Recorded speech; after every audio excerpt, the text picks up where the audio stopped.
Oke, kita akan masuk ke dalam perkuliahan kita yang pertama untuk mata kuliah RPL 104 atau SE 104, yaitu mata kuliah analisis dan spesifikasi kebutuhan perangkat lunak. Dengan materi kita yang pertama, kita akan membahas mengenai Introduction Requirement Engineering. Ya. Kita akan lihat dulu seperti deskripsi mata kuliah yang pernah saya sampaikan mungkin.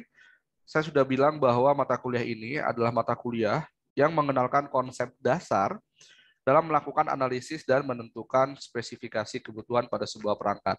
Jadi, kalau teman-teman ingin membangun sebuah perangkat lunak, ya, dan eh, dan ingin bagaimana perangkat lunak itu tepat sasaran bisa digunakan, maka teman-teman harus melalui apa yang namanya tahapan analisis dan rekayasa kebutuhan.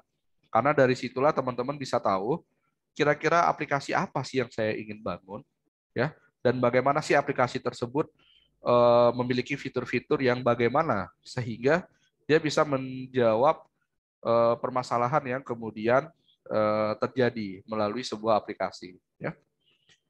Untuk yang pertama, kita akan belajar mengenai dasaran analisis dan apa itu rekayasa dari kebutuhan dan kenapa dia menjadi dibutuhkan untuk pada life cycle atau di kehidupan dari pengembangan perangkat lunak. Ya. Ini adalah outline-nya kita untuk di minggu yang pertama, pertemuan pertama. Kita akan bahas mengenai what is the requirement engineering, what is important, kemudian common problem in a project, kemudian a product and project requirement, kemudian terminologi, ya, ada software requirement, apa itu requirement development, apa itu requirement management, dan characteristic of good requirement. Ya. Sekarang kita tanya dulu nih, ada pertanyaan besar yang menggarisbawahi bahwa what is the requirement engineering and why is important? Seperti yang saya bilang tadi, kalau kita mendesain sesuatu, membangun sebuah aplikasi, nggak bisa serta-merta kita langsung ngoding aja. Ya, kita cuma tahu misalnya, oh saya butuh aplikasi laundry, tolong bangun buat ya. Nggak serta-merta kita langsung buat, oke, aplikasi laundry kita buat sendiri, kita coding sendiri, kita buat fitur-fiturnya selesai. Begitu kemudian kita kasih ke user yang ingin meminta aplikasi laundry tadi, ternyata berbeda keinginannya. Loh, saya mau aplikasi laundry-nya tidak seperti itu. Saya mau aplikasi laundry-nya itu yang bisa begini loh. Saya mau aplikasi laundry-nya yang seperti itu loh. Kayak gitu. Loh, berarti yang sama ini kita bangun salah, kan nggak terpakai jadinya. Kenapa sih bisa salah? Karena ketika kita mulai membangun sebuah aplikasi, kita nggak melakukan yang namanya rekayasa kebutuhan dulu. Kita nggak melaksanakan yang namanya requirement engineering dulu. Makanya itu kemudian menjadi penting. Bisa saja sebuah aplikasi yang kita bangun, ternyata itu tidak menyelesaikan apapun. Karena kita jauh berbeda dibandingkan dengan apa tujuan dari aplikasi itu ingin dibangun. Ya. Ilustrasinya begini, jadi kalau kita ingin membangun sebuah aplikasi, kita nggak bisa berdasarkan suatu asumsi. Saya ingin membangun sebuah aplikasi yang dia bisa A, bisa B gitu. Pokoknya dia nanti bisa beginilah. Pokoknya dia seperti ini. Coba aja deh lihat aplikasi A, pokoknya saya mau kayak gitu. Nah, kita nggak bisa berdasarkan asumsi-asumsi yang seperti itu. Karena berdasarkan asumsi yang seperti itu, kita nggak akan ketemu nanti titiknya. Ya. Karena setiap kali asumsi itu kemudian ditanyakan oleh misalnya Anda, oleh pengembang, bisa saja asumsi-asumsi tersebut kemudian berubah-ubah. Makanya software sebaiknya itu dibuat dengan berdasarkan goals dan needs-nya, tujuan serta kebutuhan dari si kliennya. Kalau kliennya atau tujuan dari kliennya mau ke jodoh, maka kita harus membuat jalan yang bisa ke jodoh gitu. Kalau kliennya mau ke Nagoya, maka kita harus membuat suatu kendaraan transportasi yang bisa membawa dia ke Nagoya. Ya, jangan sampai apa yang kita desain, apa yang kita bangun sudah menjadi sebuah aplikasi, tapi kemudian kita tidak berdasarkan goals and need dari si dari si ininya, dari si kliennya seperti itu. Atau kalau di sini sebenarnya sebagai user penggunanya, ya. Itu penggambarannya. Kemudian kita ditanya lagi, sudah saya jelaskan beberapa hal tadi, lalu apa poin dari requirement? Nah, ini yang kemudian muncullah definisi-definisi, apa sih requirement, requirement di software development itu bagaimana artinya, ya, dan seterusnya. Nah, ini kalau dari common definition-nya, dikatakan bahwa requirement in software development adalah suatu spesifikasi, ya, suatu detail what should be implemented, apa yang kemudian harus diimplementasikan, harus diwujudkan, ya. Kemudian bisa dalam hal deskripsi bagaimana sistem tersebut harus memiliki, ya, sistem propertinya bagaimana, atribut apa yang kemudian harus ada pada suatu sistem, ya, dan seterusnya. Seperti itu. Sehingga kemudian dia akan menjadi bagian atau landasan penting ketika proses development itu dimulai. Artinya kalau kita ingin membangun rumah, kita harus tahu dulu membangun pondasinya bagaimana, ya. Atau ibaratnya sebelum membangun rumah, dia membuat tuh sketsanya.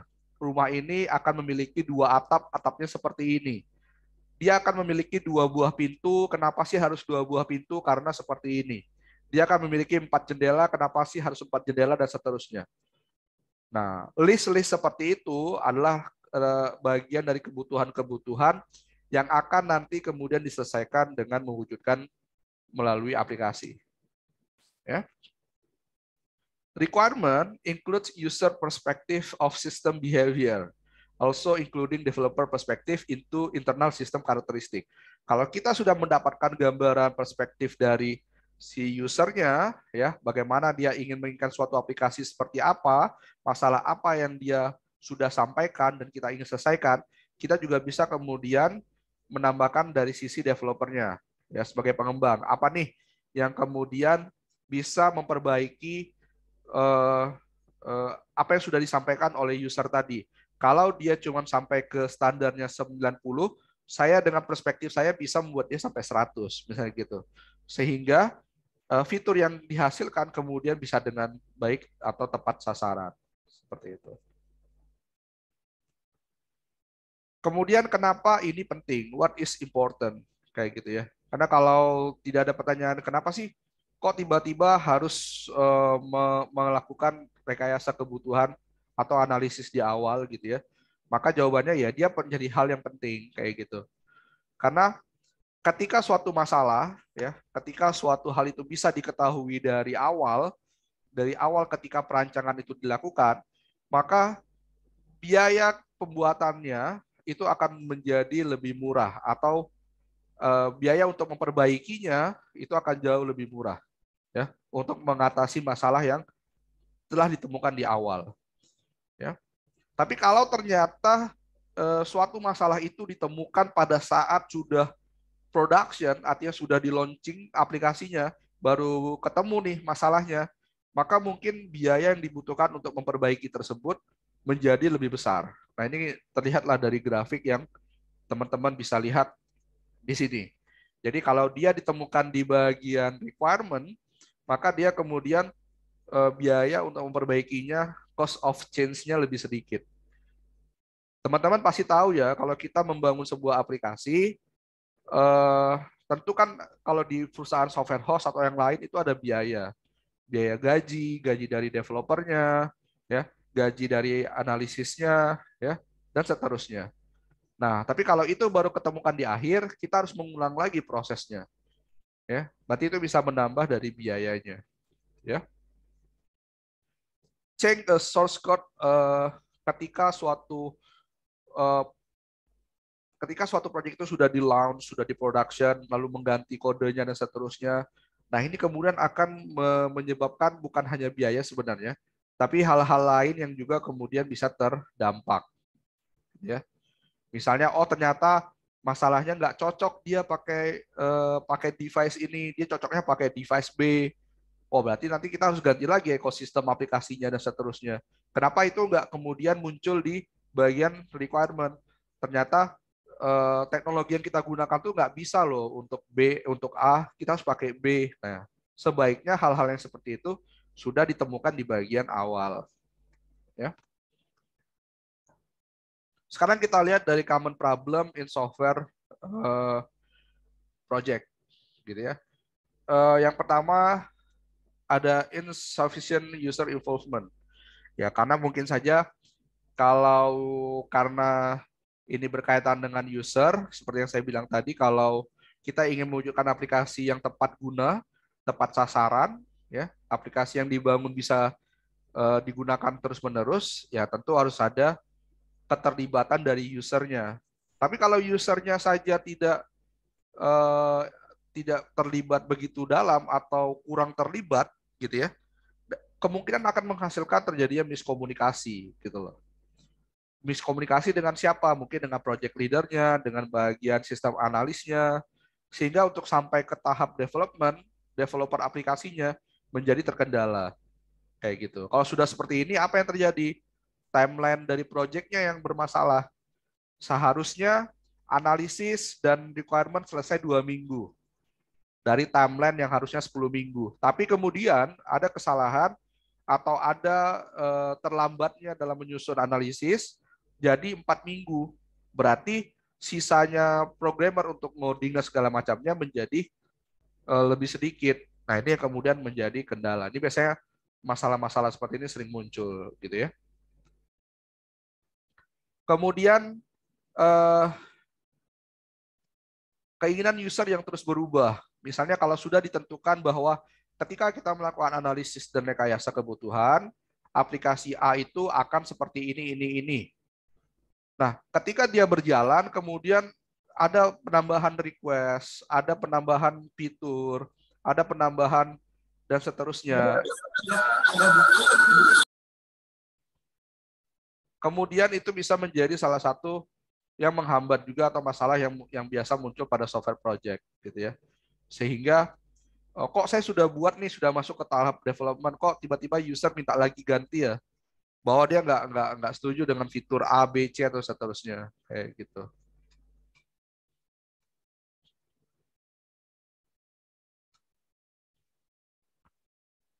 Kemudian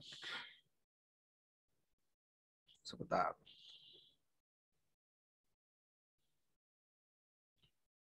Kemu kemudian kemudian ambiguous requirement. Jadi tidak bisa menentukan kira-kira ini tuh maksudnya apa sih? Ketika kamu mau buat fitur A, itu user tuh maunya bagaimana sih? Kok dia nggak jelas banget ya dalam mendeskripsikan keinginan yang dia mau. Nah, ini kemudian bisa menyebabkan kesalahpahaman. Misalnya kalau kita tidak benar-benar clear mendeskripsikan bahwa user itu pengennya aplikasinya A, B, C, D bisa seperti ini.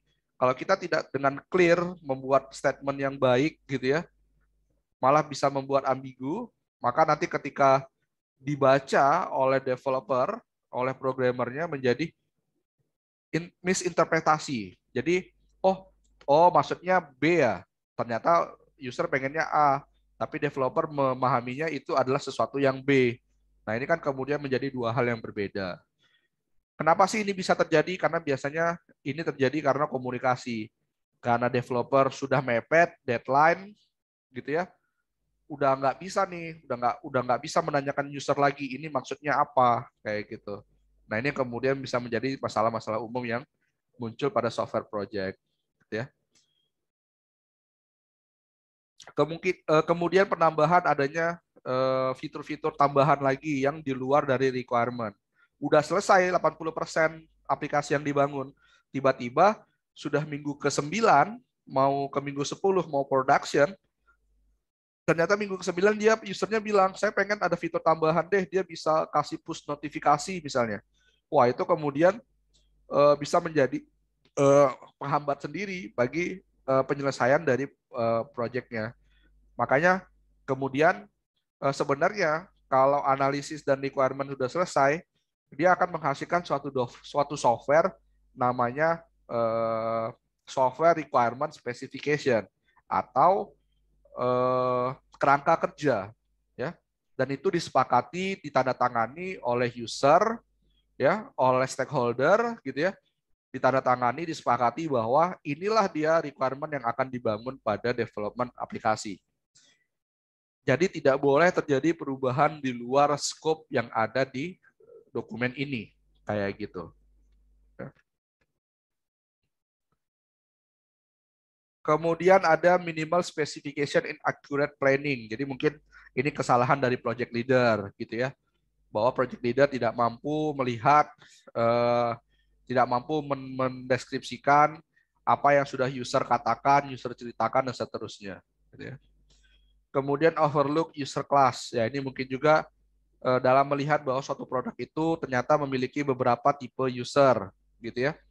Kemudian ternyata tipe user itu memiliki poin yang berbeda-beda gitu loh. Nah ini kemudian kalau salah mendefinisikannya dan seterusnya, ya mungkin nanti tujuannya tidak ketemu. Ya ini adalah beberapa masalah umum yang kemudian sering muncul ketika kita mengerjakan suatu proyek aplikasi. Ya.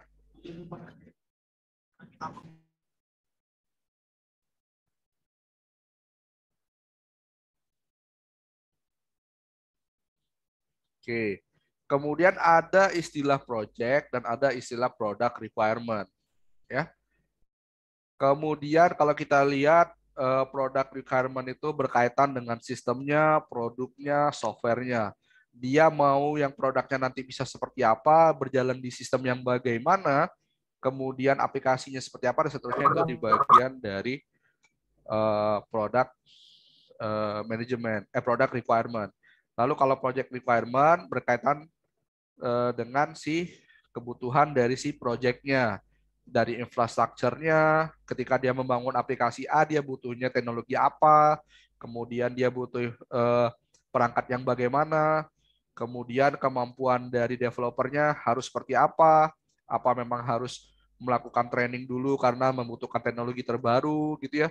Kemudian hal-hal lain yang kemudian bisa melancarkan dari si project-nya tadi. Ya.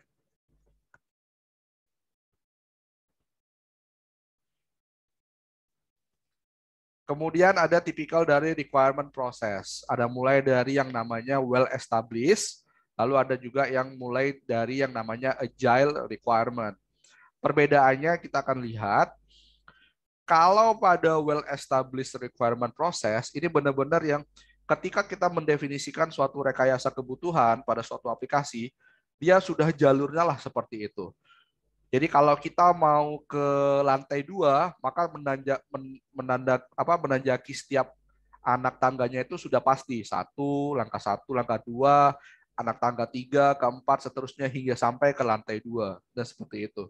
Jadi benar-benar ketika kita bicara mengenai well established requirement process, kita benar-benar sudah memahami bahwa nggak bisa masuk ke dalam tahapan development aplikasi kalau analisis atau requirement-nya tidak selesai dulu di awal.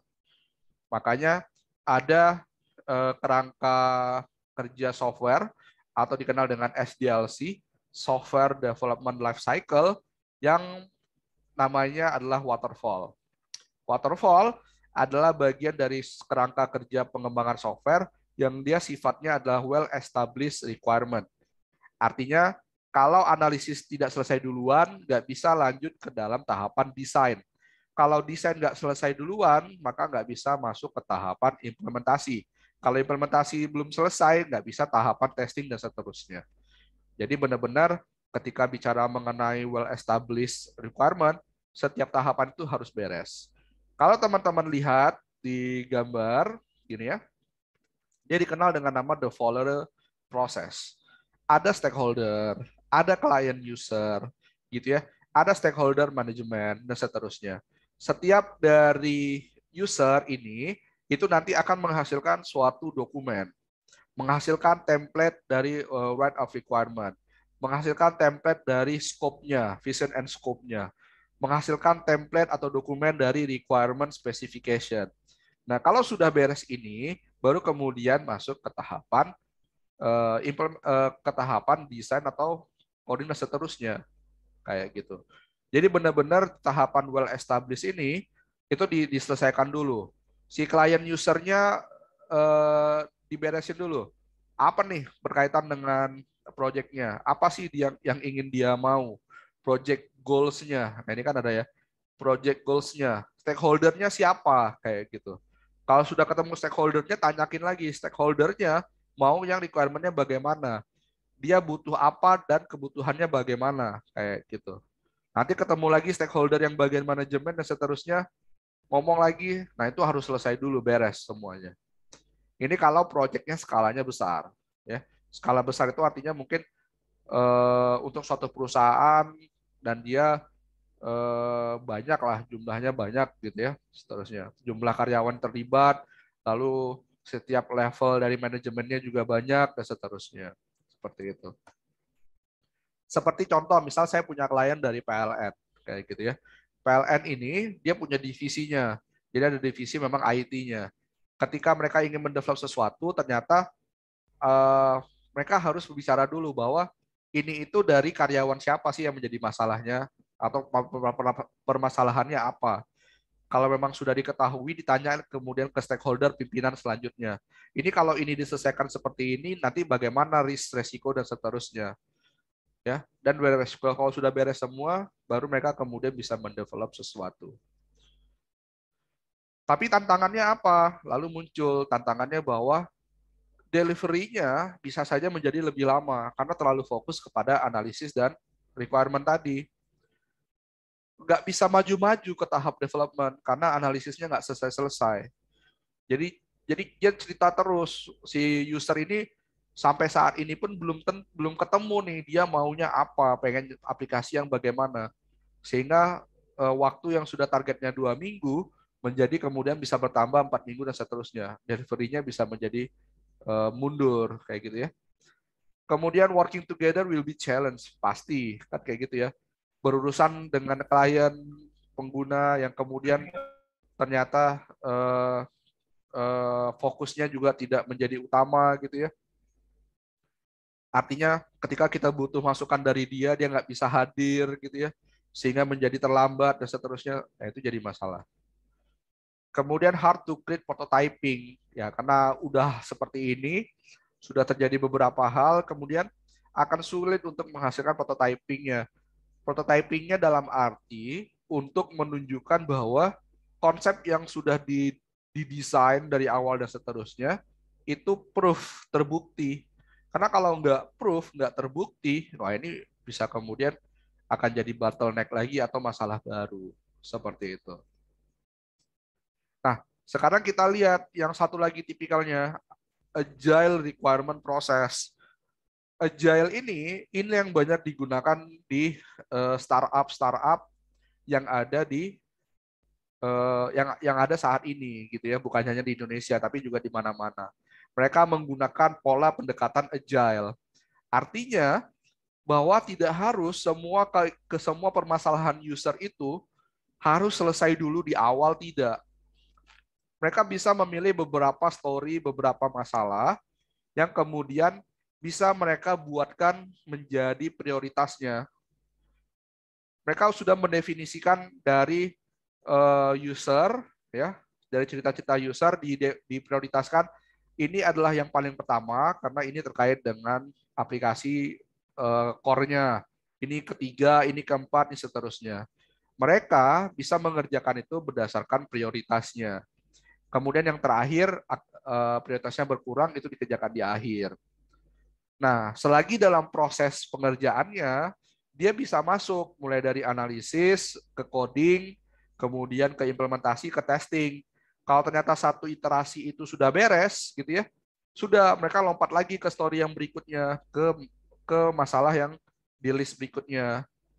Tapi mereka nggak saling menunggu bahwa semua harus beres dulu di satu tahapan, baru naik lagi ke tahapan berikutnya, tidak. Tapi mereka bisa agile, bisa dinamis. Makanya ini banyak digunakan di startup. Kenapa startup tidak menggunakan well established? Karena kalau dia menggunakan well established, dia delivery-nya bisa lama. Kita tahu kalau suatu ide itu kalau tidak dieksekusi dengan cepat, dia akan bisa menjadi milik orang lain, kan kayak gitu. Jadi kalau dia tidak mampu mengeksekusi idenya dengan cepat, maka kemungkinan dia akan mendapatkan apa maksudnya? Mendapatkan bukan pada saatnya lah. Ketika sudah jadi ternyata itu udah bukan zamannya lagi kayak gitu. Ya, kenapa makanya kalau teman-teman tahu cerita dari Gojek ya, Gojek itu sama, dia agile banget. Dia kalau sudah begitu tahu, oh ternyata masalahnya ini, dibangun aplikasinya. Kemudian oke, jalan nggak? Kalau jalan lanjut lagi seperti itu dan seterusnya. Sehingga sekarang produk dari Gojek itu bisa banyak. Ada Gokar, ada GoFood, kemudian ada GoRide dan seterusnya. Tapi nggak serta-merta ketika mereka mewujudkan itu langsung jadi satu, enggak. Mereka bertahap. Mana dulu yang mereka prioritaskan. Untuk GoRide dulu deh, karena mau nyesain masalah untuk ojek gitu. Oh, udah beres ojeknya. Nih kita ada lagi nih, gimana kalau kita untuk delivery makanan? Oh, mereka buat yang untuk GoFood-nya. Jadi mereka nggak satu waktu langsung jadi semua, enggak. Tapi delivery-nya satu persatu. Itu kalau contoh dari startup yang besar. Yang kecil juga sama. Banyak kan yang tipikalnya seperti itu. Makanya kalau teman-teman mungkin lihat suatu aplikasi, ada fitur yang kemudian namanya coming soon. Ya, coming soon nih di update berikutnya. Nah, dia sedang melakukan pengembangan itu. Tapi mau nggak mau, fitur utamanya harus rilis dulu kayak gitu. Maka dia sifatnya adalah agile, ya.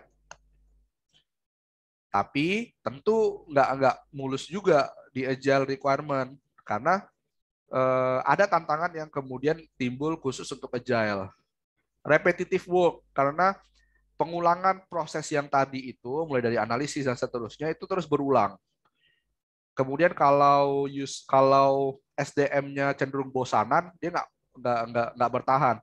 Ah, bosan deh ngurusin ini mulu, perasaan nggak habis-habis. Nah, kayak gitu. Kemudian karena tidak bisa mendefinisikan hasil dokumentasinya, mungkin aja dokumentasi yang dihasilkan menjadi berbeda-beda antara satu dengan yang lain. Jadi polanya informal documentation karena tidak ada template awalnya seperti itu. Karena dia selalu dinamis banget, ya. Kemudian muncul lagi inactive customer, ya. Jadi kalau ternyata sudah masuk ke dalam tahapan testing, ya, implement ini, ternyata si customernya nggak bisa melakukan validasi bahwa benar nggak sudah seperti itu. Dia tidak aktif lah, sehingga ketika dalam tahapan validasi bisa macet, ya. Itu akan kemudian jadi masalah, ya.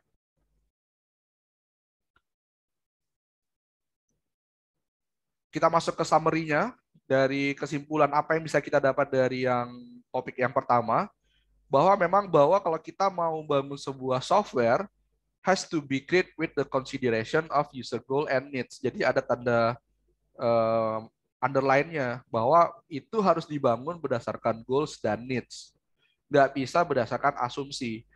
Jadi kalau kalian mau memperbanyak portofolio, boleh bangun aplikasi berdasarkan asumsi.